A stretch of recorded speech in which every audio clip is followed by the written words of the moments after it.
That's what like a lot of people say. They're like, "Oh, you're a lot smarter than you seem on the internet." I'm like, "Yeah, thank you, I guess." Wow, I didn't know I came off as dumb. Anyways, ladies and gentlemen, welcome back to your new favorite show around the park. I am your ghost host, John, and we are back today.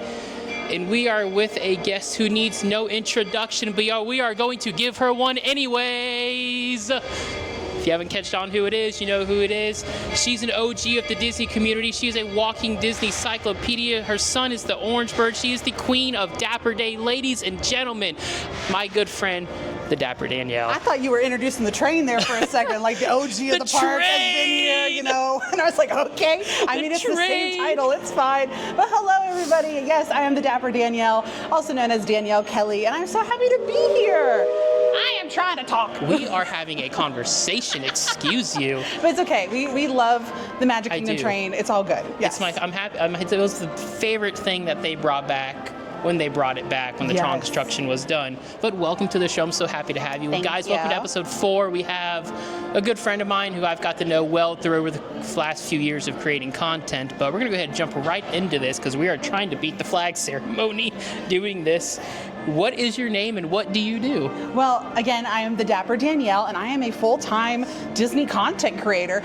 Currently, as of the time that this video is coming out, over on TikTok predominantly. That's where most of my following is. But I am over on the Instagram, the Book of Faces, and also on the U of the Tubes. And right. So we're, just like you, trying to find that community of doing such short-form content for so long and figuring out how to do the long-form content. So we're kind of on this journey together. Yeah, we're all new to this. Yeah. All your favorite creators, we're all trying to figure it out.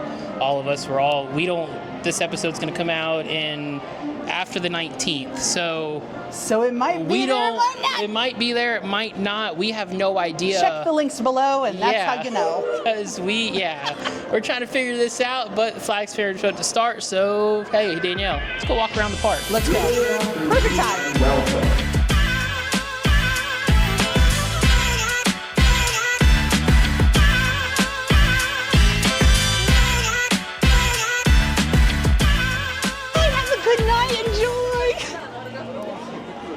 Out of curiosity, how many times do you get stopped in a park on an average? A lot. A lot? A lot. I mean, I'm kind of hard to miss. Either people think, she looks like Penelope Garcia, and they're like, this is true. Wait, but she's the Disney version. Oh, it's probably Dapper Danielle. So it all just comes around full circle.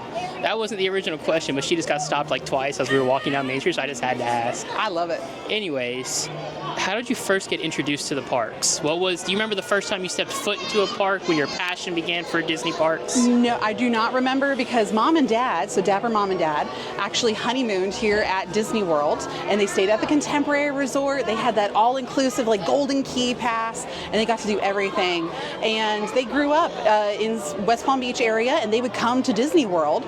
And so by the time I was like maybe 2-3 months old, I was already staying over at Fort Wilderness Campground, and that's kind of where the love began. It just was a regular occurrence. We would come up whenever we wanted to and just hang out as a family, and this became a regular family spot for us, and that's where it all started.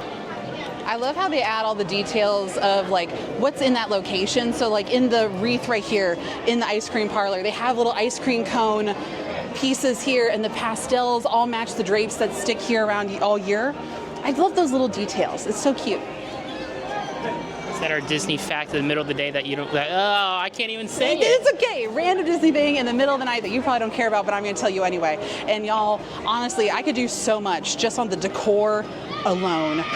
And I've done quite a few videos, but there's like little details that the Christmas teams and the decor teams that they do, it's amazing. It really is. The spot was closed off because we were going to do the terrace, but Danielle, knowing things, found us this fantastic spot up here, Pinocchio's Village House.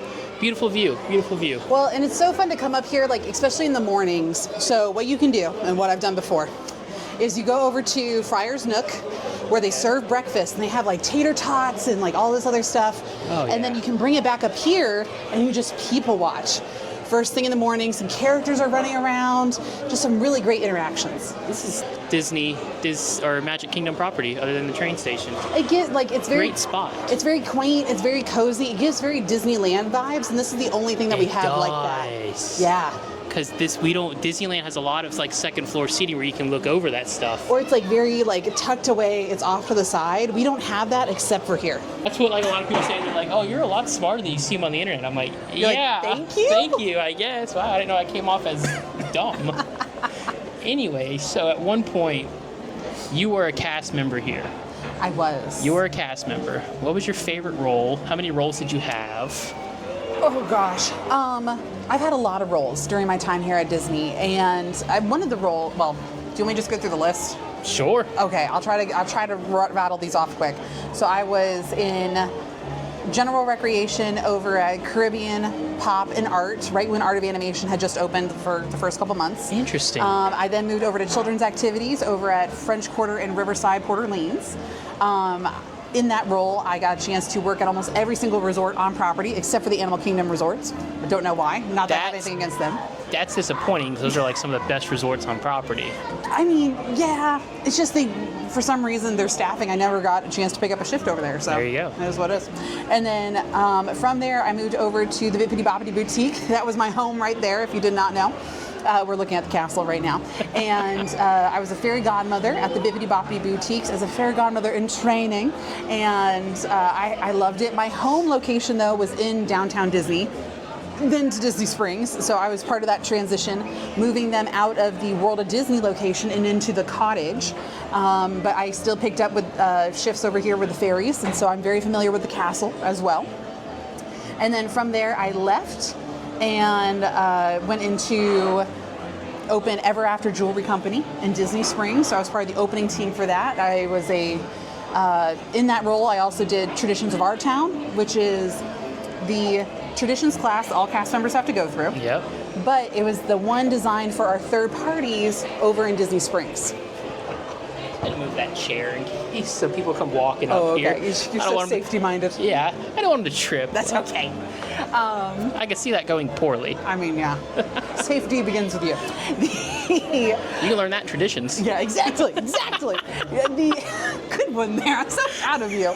But yeah, so I taught those classes, but so they were still magical. They were still like over the top fantastic, but they were catered a little less like Disney-fied. Yeah. Because it was for the people that worked at like Rainforest Cafe, all the new locations that opened up in Disney Springs. I trained a lot of those leaders and cast members, and some of them are still there today. And then in all my roles, I was a trainer, I was a coordinator. In every role that I was in, I also did a ton of TAs, meaning like temporary assignments. Really? So I did the Frozen boutique. Do you remember when Frozen took over Hollywood Studios? Yes. So I was part of that team. They came in, they're like, hey, we need a couple of fairies to teach a handful of women. There was like over 30 women on how to be a fairy frost mother. Fairy frost mother. We only did the Anna and Elsa hairstyle. That was it. So that was for a couple months when Frozen took over Hollywood Studios.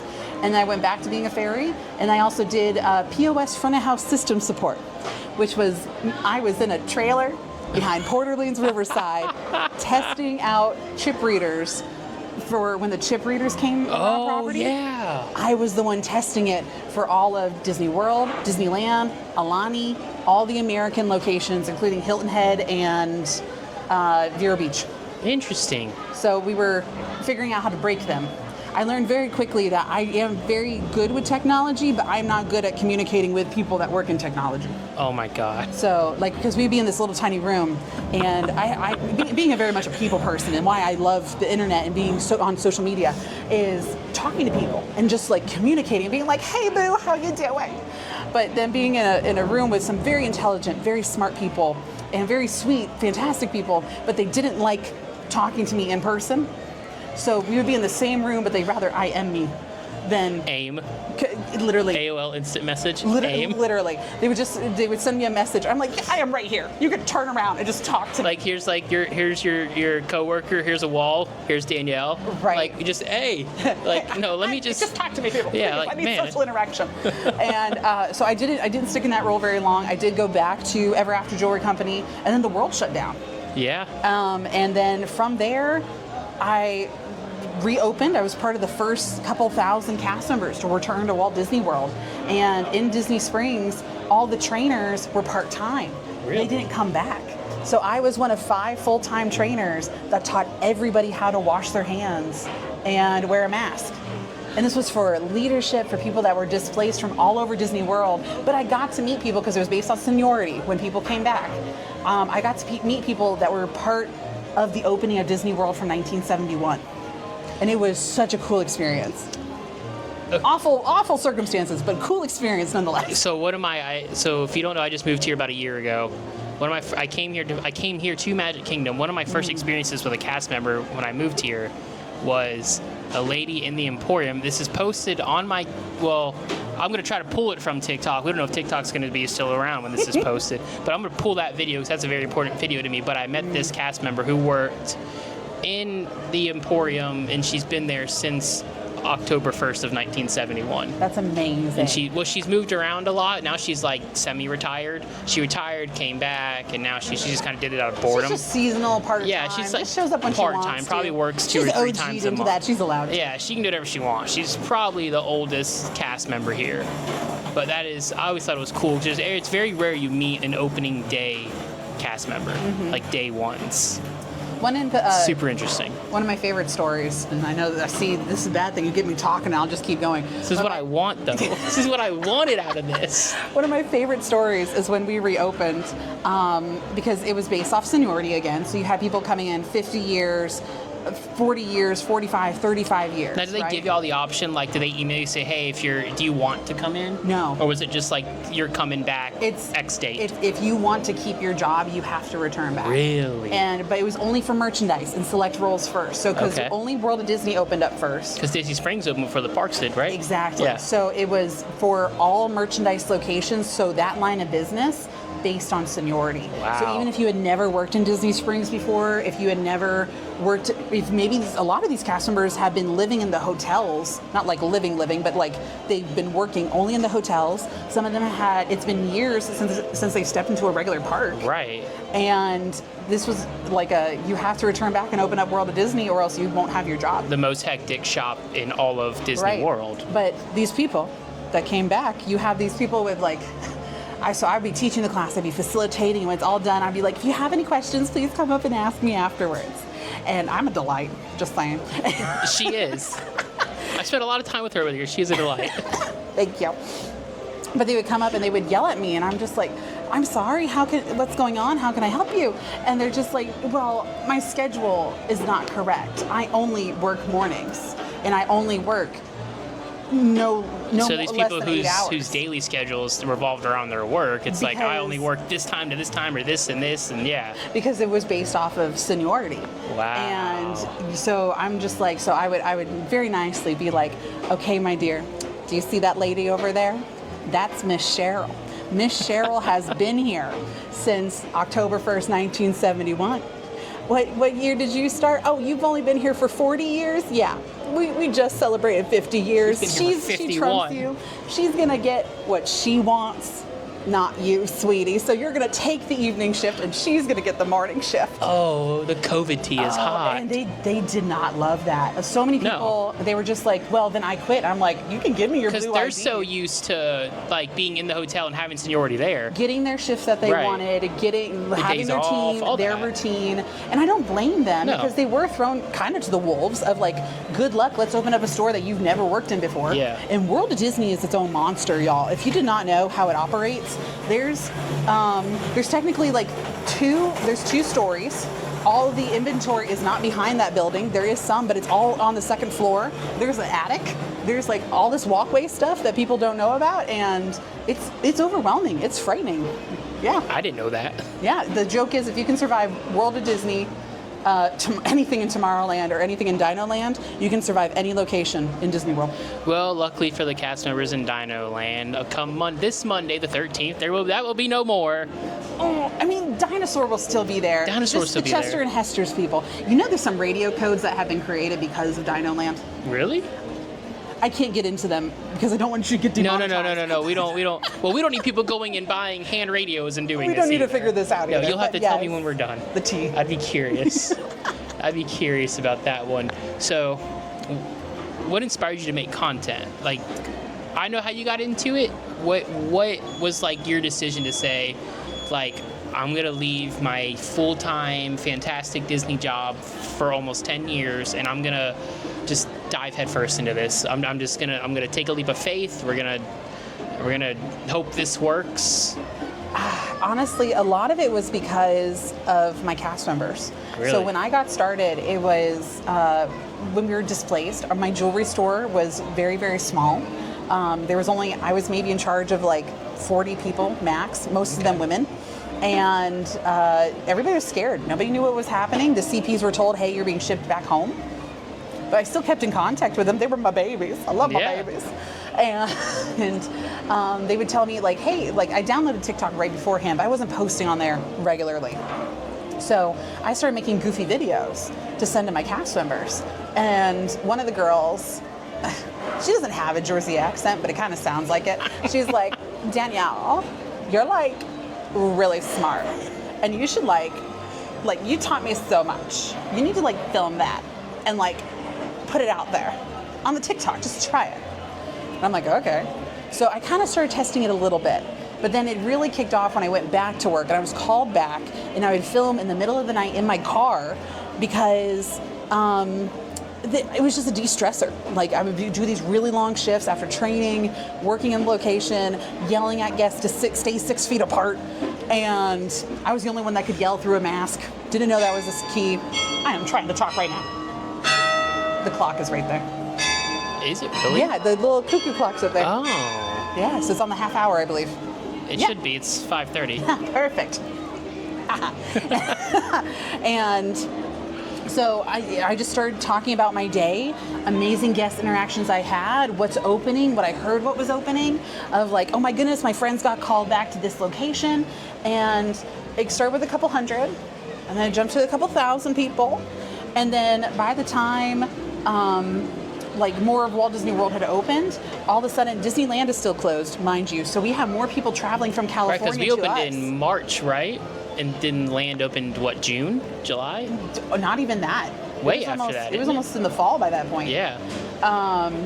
And so they were feeling the lack of the magic. So they left California, came to us, and they spent a lot of time with us. And I had more, when you looked at my analytics there for a second, I had more followers in California than I did in Florida for a hot second, because they were missing so much of the magic that they were living vicariously through my content. Wow. And so that was an amazing opportunity, but then I was also a coordinator, which meant that people would be coming into the store and they'd be like, oh my gosh, I need the Dapper Danielle. It's so nice to meet you. I'd be like, that's great. I will be right with you, my dear. Ma'am, this is no longer returnable or exchangeable. So like, I didn't want to break. You go from being like super sweet to like having to be like this hard struck, no. I cannot return your $400 bag that you bought 3 years ago. I am sorry, ma'am.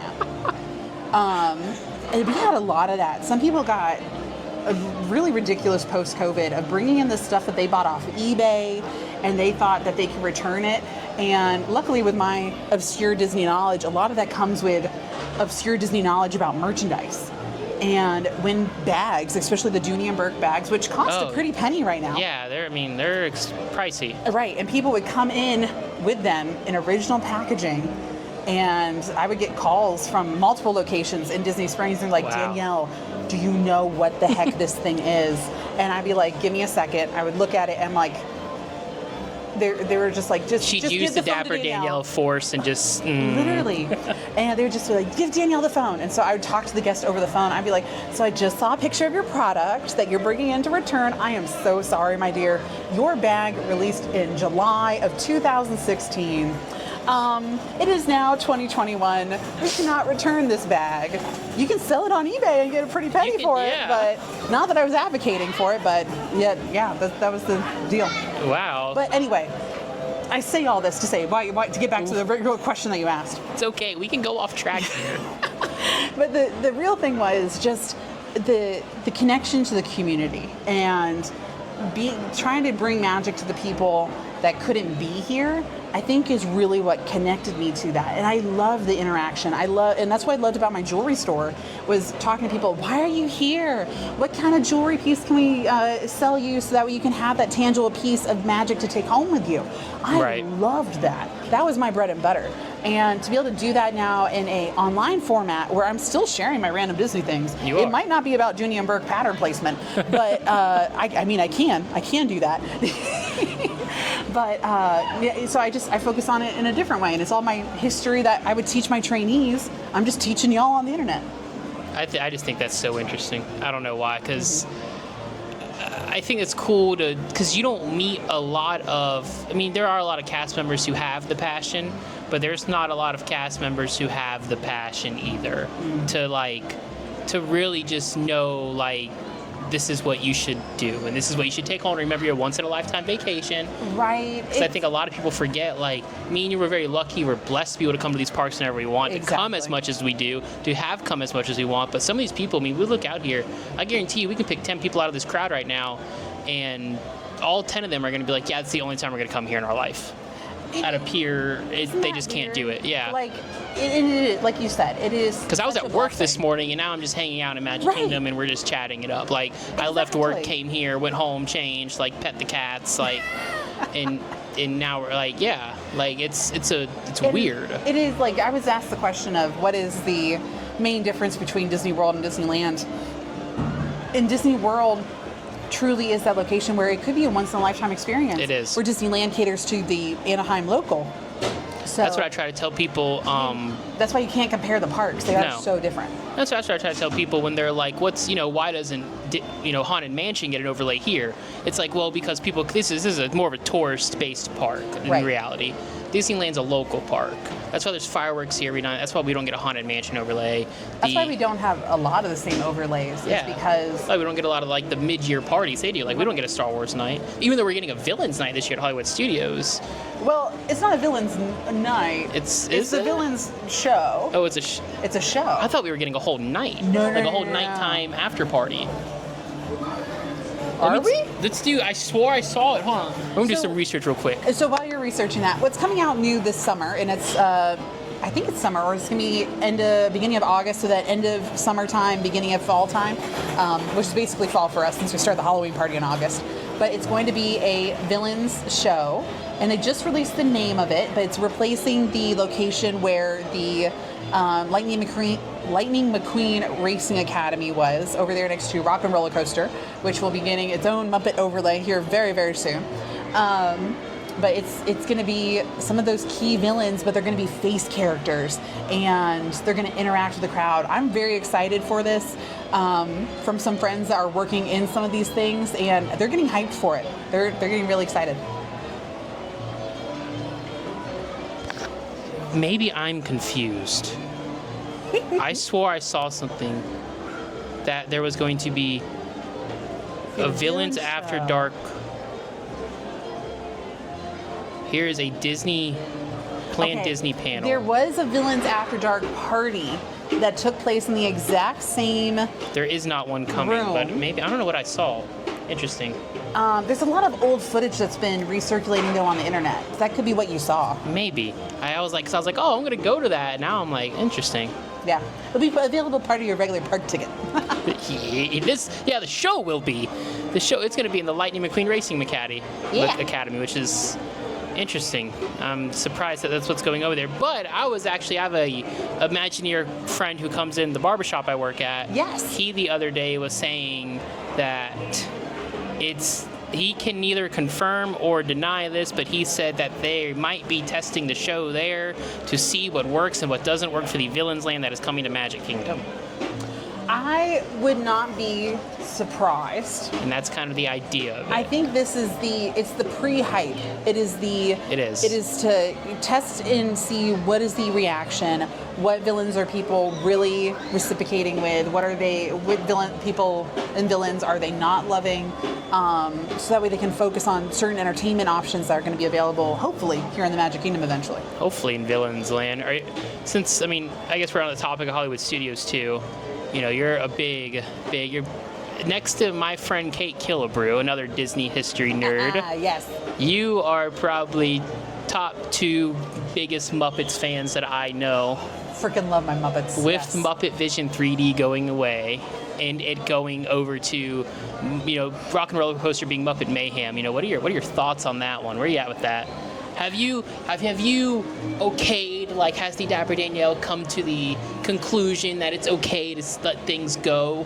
So what's funny is, and I haven't had a chance to really talk about it yet, because when all this Muppet news broke, I refused to make a video on it because everybody and their brother, people that either loved the Muppets or people that didn't love the Muppets but felt the need to weigh in on it, I was like, no, you don't go here. You should not be saying anything. And so I refused to talk about it for a good amount of time. And I waited, and I still haven't had a chance to make a video on it yet. Once we get closer to that time, I'm going to start talking about it a little bit more. Mm-hmm. But my overall thing is that the day before that news broke, right? Yeah. I was blessed with the opportunity to go and listen to Bob Weiss, who is the ex-vice president of Disney Imagineering. Really? The one that helped out with the opening of Hollywood Studios, that opened up California Adventure, that worked on Shanghai, Tokyo, all this other stuff. So he was really big in the Michael Eisner era. Very big in the Eisner era, and was part of that team that transferred over into the Bob era. And all the Bobs. All the Bobs. He was there for all of it. I'm about to say, which Bob? No, both of them. He was there for one, trained the other, came back to the other guy, and then he just recently retired. But he's writing a book, and he's on a book tour right now. He has a couple other books coming out. And I was in the room with a ton of other creative people that work with a company called B. Morrow Productions. And they do a lot of like scenic work. When Disney doesn't have the way to do it in-house, they'll reach out to these other companies. They do all the decor for the Gaylords, all that other stuff. And great people, so they invited me in. I was like, yes, thank you so much. And it was perfect timing because the question was asked of, okay, Bob, what kind of advice do you give to people that are so attached and have such an association or a memory with an attraction, but it's time for it to move on? And Bob said, do you know how hard it was to be the vice president of Disney Imagineering? Oh my when God. I created Great Movie Ride and I killed Great Movie Ride? He was the one that ushered in the Runaway Railway, but also created Great Movie Ride. So he was part of both teams to create it and kill it. And he's like, it is so interesting because I to be part of that team that creates it, falls in love with it, but then also can read the writing on the wall to say it's time. Right. And it needed to go. And to teach people, like, you can't hold on to it. And then he said, which I think is what made the Muppet News even more tangible, he's like, Walt Disney would be ashamed. Not ashamed, but he would be a little disappointed. Walt Disney would be very disappointed with how much that we are still holding on to. I was just about to look up Walt's quote because I'm one of those people who stand by as much like if they took away like I love Space Ranger Spin, if they took it away, I'd be upset. But I also understand the technology's outdated, it has to go. Walt was one of those people who literally said, like, Epcot or Disneyland, the parks are forever changing, essentially. Right. So, because what was it? Disneyland opened up in 1955. When did Walt Disney pass? It was 60. Mid-60s, right? 65? Like 10 years after? Yeah. It had to have been 10 or somewhere around 10 years after because he never saw this open, and this place opened up in 71. Right, but the plans, searching had already started. He stepped on property, so I believe it was 65 or 66. My dates are getting mixed up. So anyway. Disneyland people, stop telling us Walt never walked foot there. He did. He actually got on a cherry picker to where the Contemporary Resort is, and the cherry picker went all the way up to where the restaurant on top is. Oh, really? And so that way he could see over the land of where Disney World was going to be. Wow, I didn't know that. And he said the castle's going to go there. The lagoon, we're going to finish carving that out, and that's going to go right there. And he stood at the place where Contemporary was, and he pointed to where his whole plan was going to be. There we go. I didn't know that. Yeah, see, a random Disney thing. But Walt Disney, in that time, in such a short time that the parks have been around, it's celebrating 70 years now? Yeah. In Disneyland, he was only there for maybe 10 of those years. Yeah, 70th this year, starts in July. Right. But the 10, he was there for less than 10 years, and so much of Disneyland changed in that 10 years because he wanted to keep moving forward.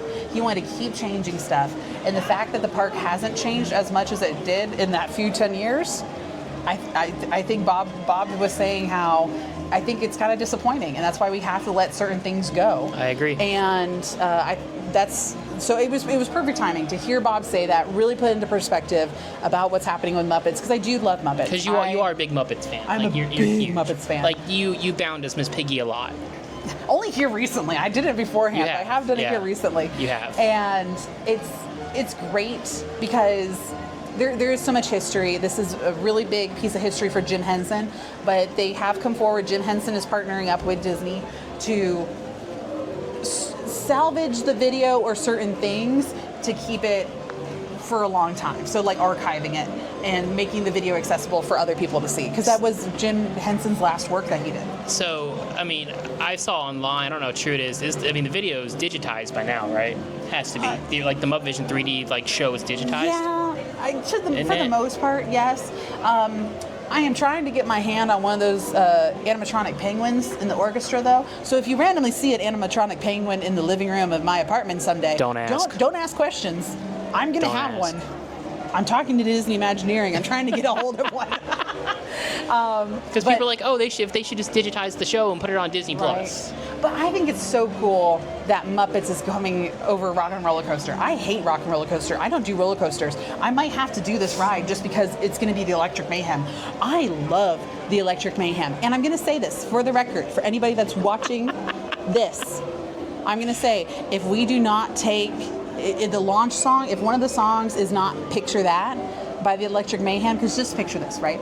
It's going to be the same launch sequence. Okay. But you're in the car and you're going back, Dr. Teeth going into, oh yeah, everybody grinning, everybody winning, looking at that. So good. It's going to be amazing. Just do it. There's the bell. It's 5:45. So does this thing go off every 15 minutes? Every 15 minutes or so. Yep. Interesting. Okay. It's good job keeping me on track because I've been talking a lot already. Yeah, no, I love it because this is so the idea. I was explaining to Danielle kind of what the idea of what I wanted this show to be, this podcast, whatever you want to call it. I was trying to stay away from podcast. I have something else coming. It's just a conversation. It's a video version of a conversation. It is, yeah. I was like, I want to pick Disney creators' brains of like life and things about that they love. Yeah. So that's why everybody has a very specific questionnaire. Some of them are going to be the same though. So we'll get to the fun stuff here in a minute. But I did mention that you Disney bound a lot. Yes. How'd you get into that? Is that something you love? Like, do you have a favorite bound that you've done? Your Jollywood's bound was super good. Thank you. I liked it. My favorite one that you've done is, as a Demon Slayer fan, you just did Rengoku, and I was like, oh my god, I hope she was just walking around going tasty. I had to explain that to Cole. I filmed a video with that. I haven't posted it yet. It might be because I saved in my drafts on TikTok, so if the app goes away, I have to post about it. We got to start posting all of our drafts so we can save them all. And it's gonna be so out of context. Be like Disney things, and then Rengoku, tasty. And, it's gonna be weird. I had to explain that whole thing to Cole. He's like, yeah, I watched Demon Slayer. That far into the episode. I keep trying to tell him, I'm like, you need to watch it. I'm like, all the guy says is tasty. He's like, what? I'm like, yeah, 90% of his lines are just tasty. He's just tasty. Very enthusiastic about food, is what it is, and he just likes to acknowledge people that make good food. But I thought I was like, so I'm watching it. I'm like, what is she going to an anime convention for? Then I was like, she might have a booth there, so she might be trying to like sell some stuff she did. Maybe she did some like anime Disney crossover or something. I don't know. Then you do come as I'm like Rengoku. I'm like, no way. And what's funny is the con that I went to was Holiday Matsuri, right? And it was my first time going. I just had the availability to be able to go. I literally went the day before I flew out of town to Tennessee, and I was like, okay, if I go to this convention and I go as normal me and just regular Dapper Danielle wear, you saw how much I got stopped just trying to get down the street. Yeah. At any con, it's going to be obvious. Yeah. So the trick is to not go as something. Are anime people watching Dapper Danielle? No, there's actually a very big crossover in the anime community and the Disney it's a community. massive one. It's There's insane. a massive one, and nobody really acknowledges it. No. And like I love anime. There's a couple of animes I really love to watch, and I love to binge watch. And like my comfort show is Comey Can't Communicate on Netflix. Nice. Such a good show. It's so cutesy. It's just I have it playing in the background while I'm working on stuff, and the so it was like, okay, either I go and people think I'm cosplaying as Penelope Garcia, or they know me as the Dapper Danielle. And I said, well, Penelope Garcia and the Dapper Danielle, it's not normal for her to be at an anime convention. No. So I was like, I have the hair. I can get an Amazon, like the Demon Slayer uniform and like a Rengoku cape from Amazon. My hair already looks like Rengoku's when I curl it out right, and I just spray the tips with hairspray. Becky on fire. Oh, yeah. And I figured out how to do the makeup, and I just did a gender bend of his character, and nobody recognized me except for only 4 people recognized me. It's because they heard my voice, and the other person made eye contact with me, and I smiled at them, and they recognized my smile, and I was like, okay, this is fine. This is cool. But it did help with me getting stopped every 5 feet, so I just went as like an undercover patron, and it was an amazing time. Well, how'd you get into Disney bounding? Oh, Back to the original question. Because I wanted, I wrote it on here. I was like, remember to mention that you loved your Rengoku bounds. Thank you. I was like, do a whole bit on that. So I would actually say I'm not really a true Disney bounder. Like some people Disney bound full time. You know who does it almost perfect?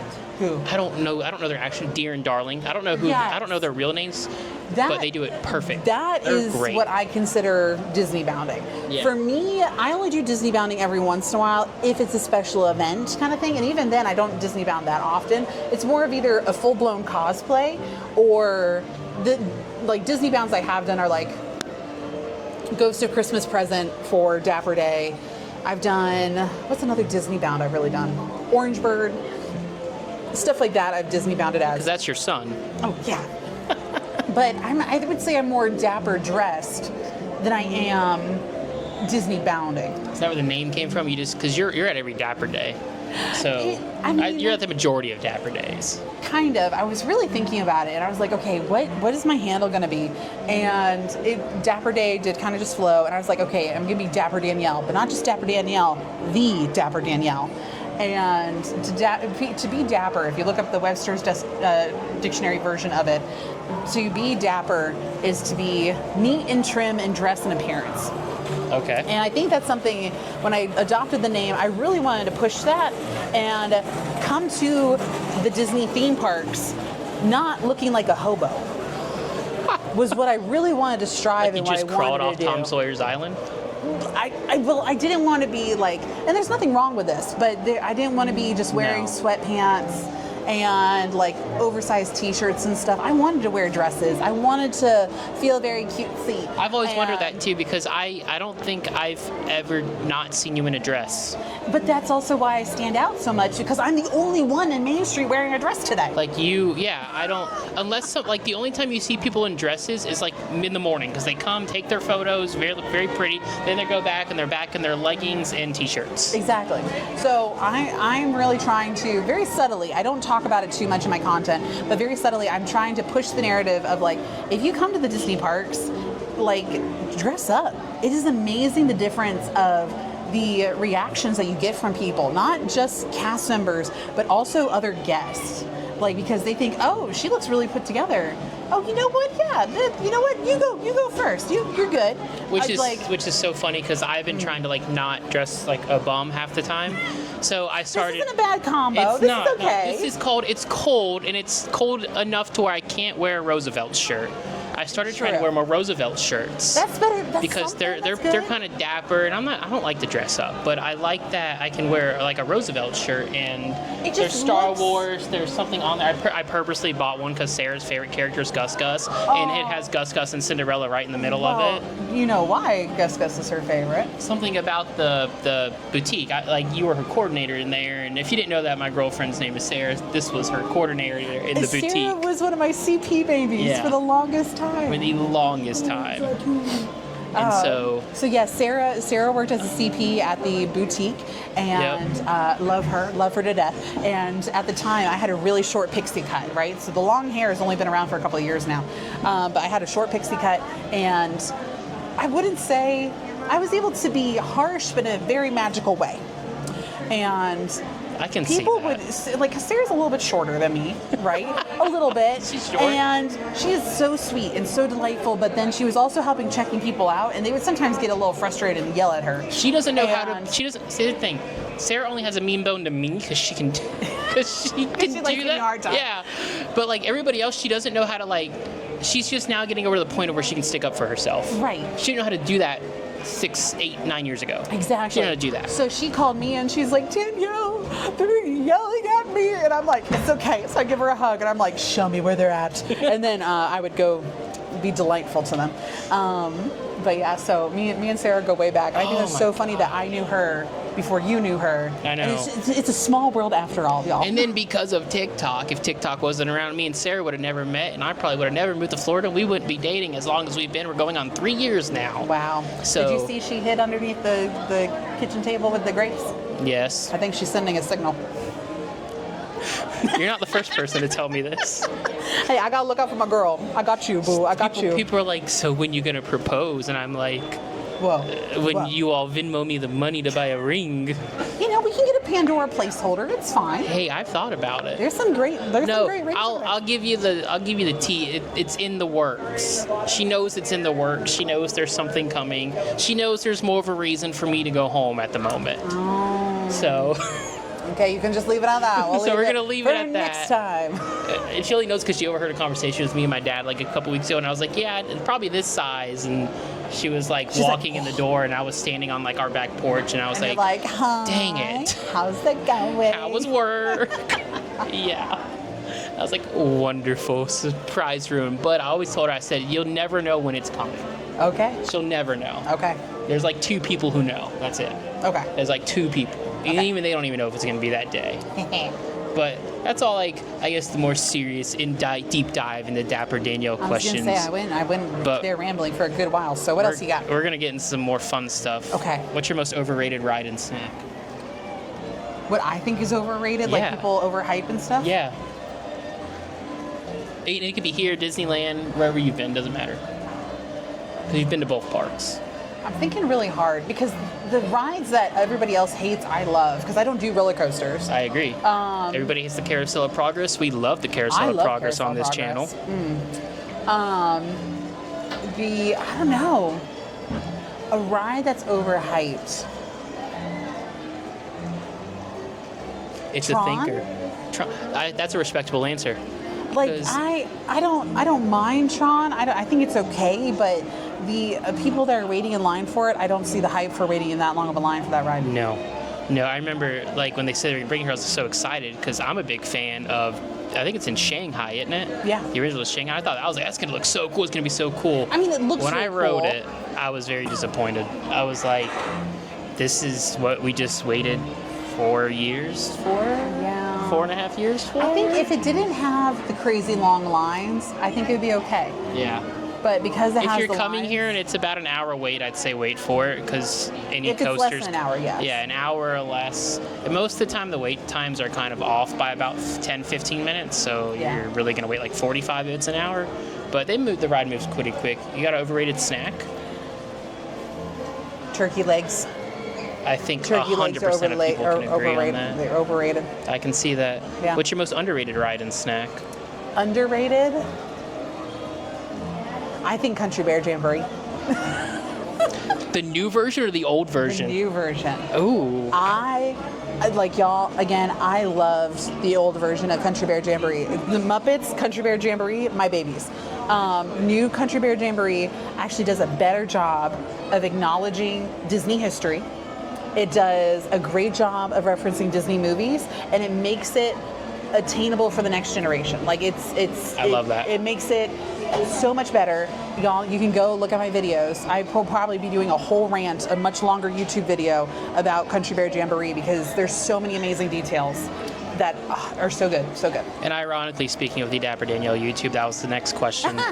So with, TikTok may or may not be going away, are we going to see more of you on YouTube? Do you have a Patreon or anything where you can do weekly stuff? Or I was thinking about that. Like, do I turn some of my videos of random Disney things into a Patreon, so that way it's a much more closer knit community? We're still playing around with the idea.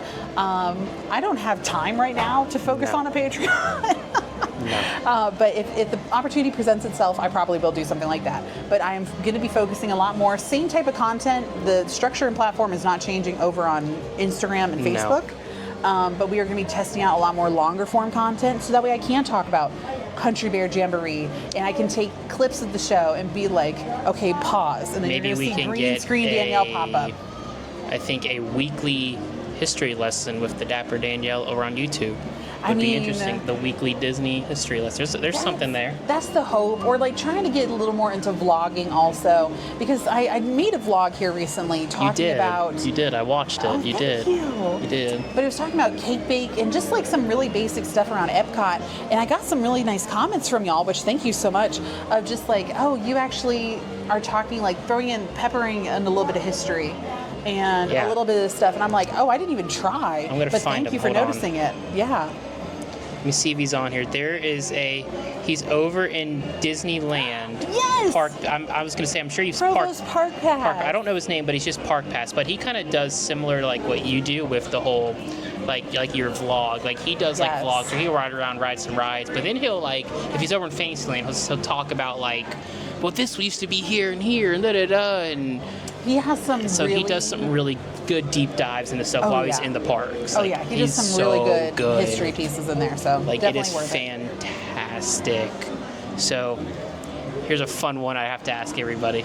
Okay. If you were CEO for a day, what would be the first thing you do? Oh, we're bringing back more live entertainment. I'm sure there's a long list, but we are bringing back roving characters. I want the Polynesian representatives.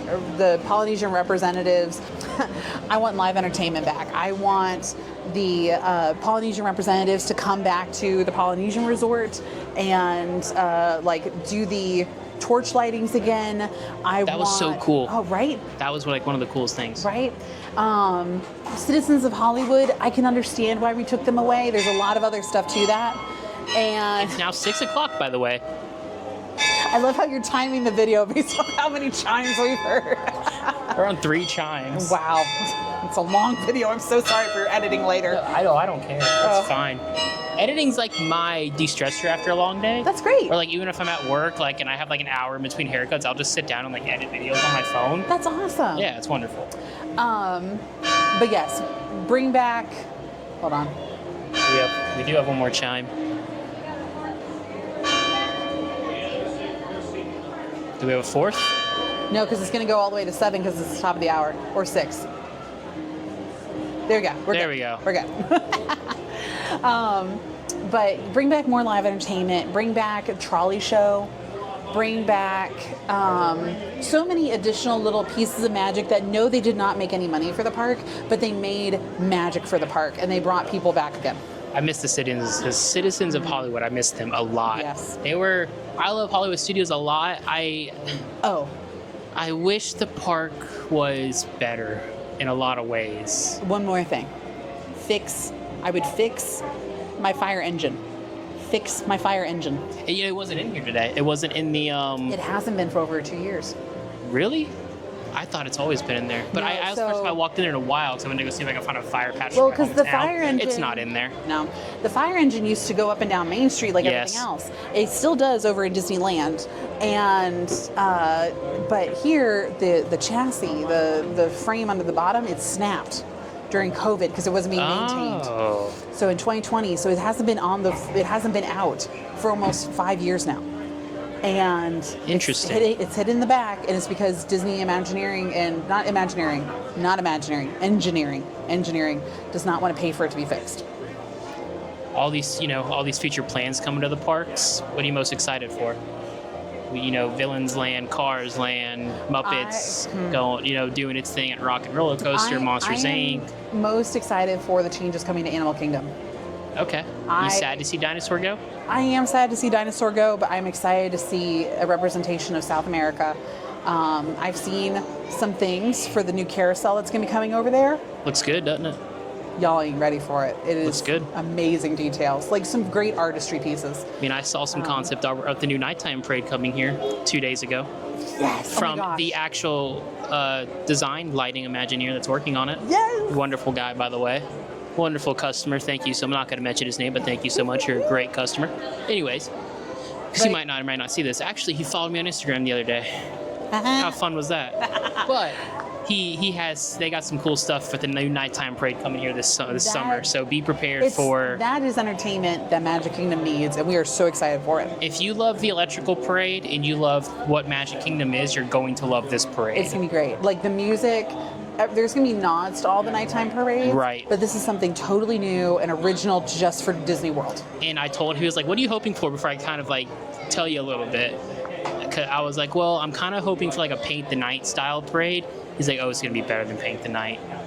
But he's also like one of the heads on it, so he's like all geeked about it. So he was excited to talk about it. That's the funny thing about like being a Disney adult and Disney nerd, and then working like within the area. You find the people who are like really into it, and they're just like you. Like my customers love to come back and just talk about Disney with me. Yeah. Like my friend today came back and he works on some of the cruise lines, so he just got off like the Wish Media thing. He was like, I gotta tell you everything. It's the greatest thing ever. The Haunted Mansion bar, best Treasure, thing I've ever done. Yeah, Treasure was awesome.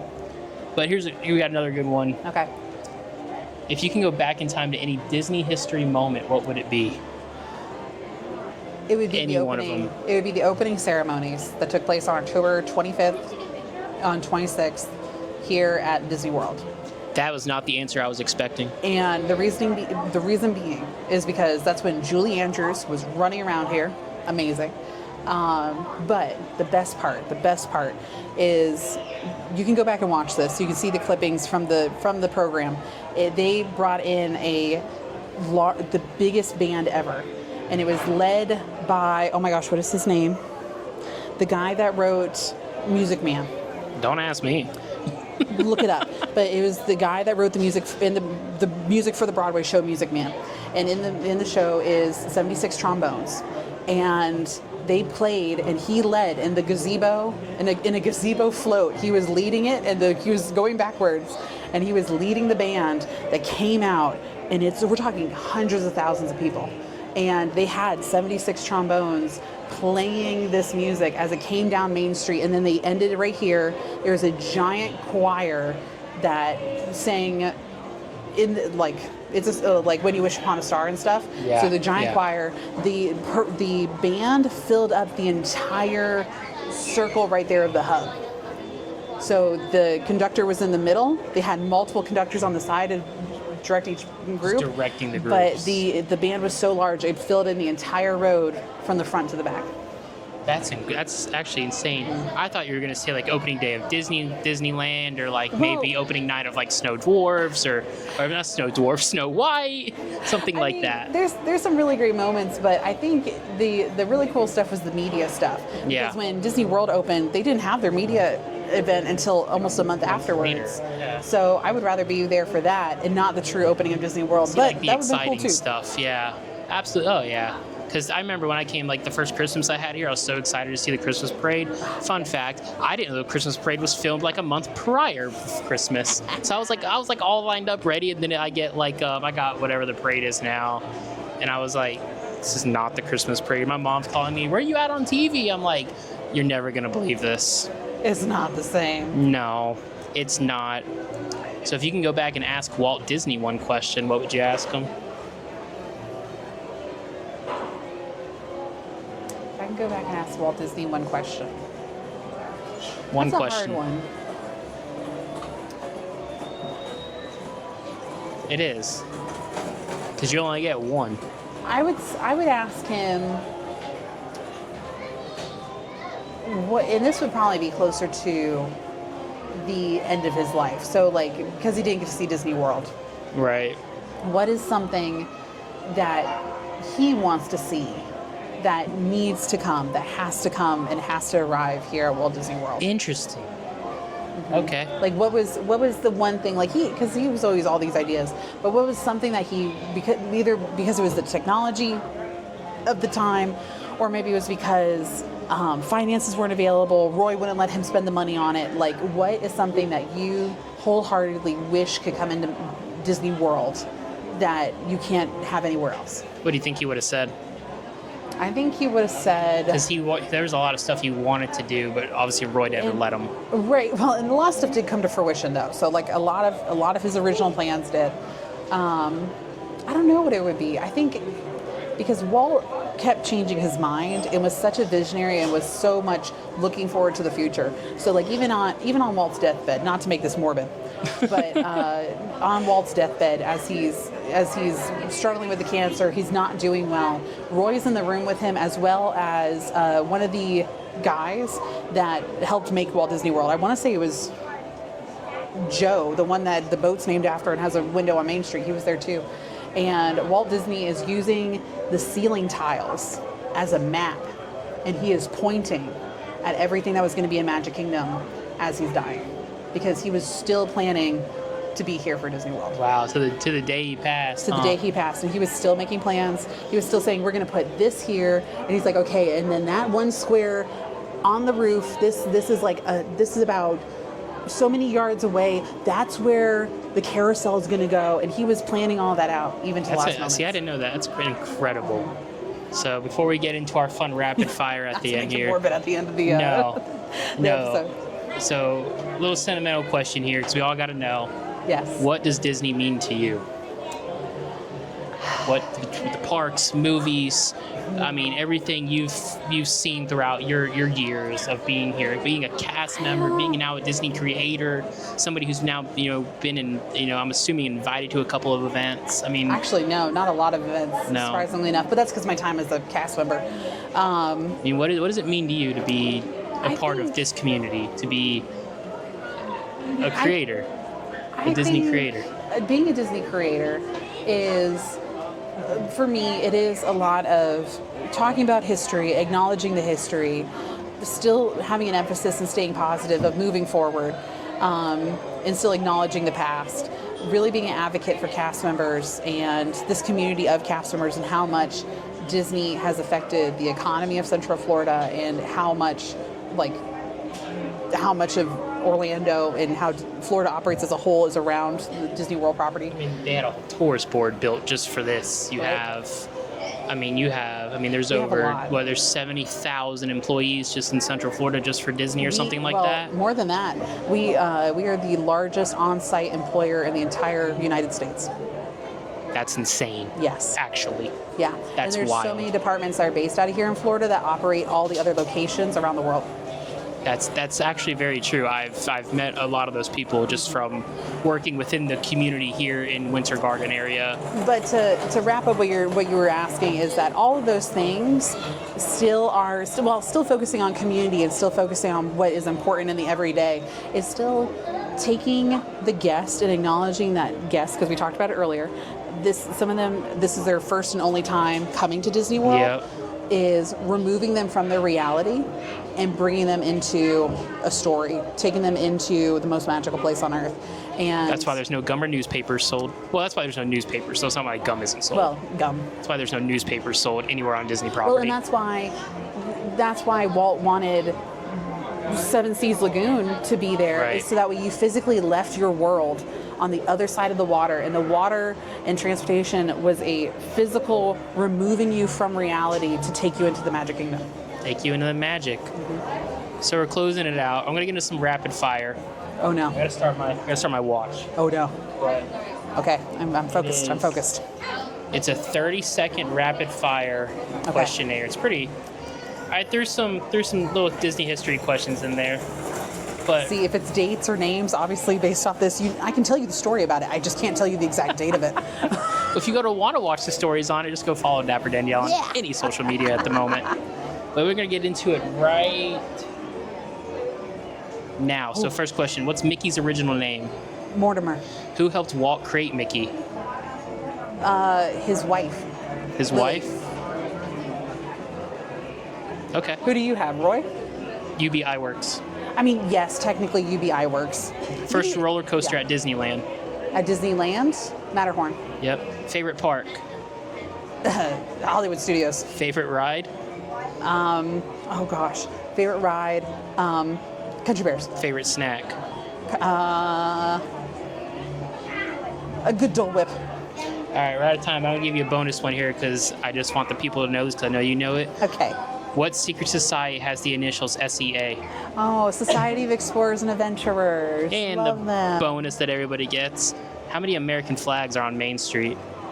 Technically, only one. That's the answer we were looking for. I wanted to see if I could trick the Dapper Danielle. Well, and I've done a video about this, is that people are like, oh, it's not a real flag.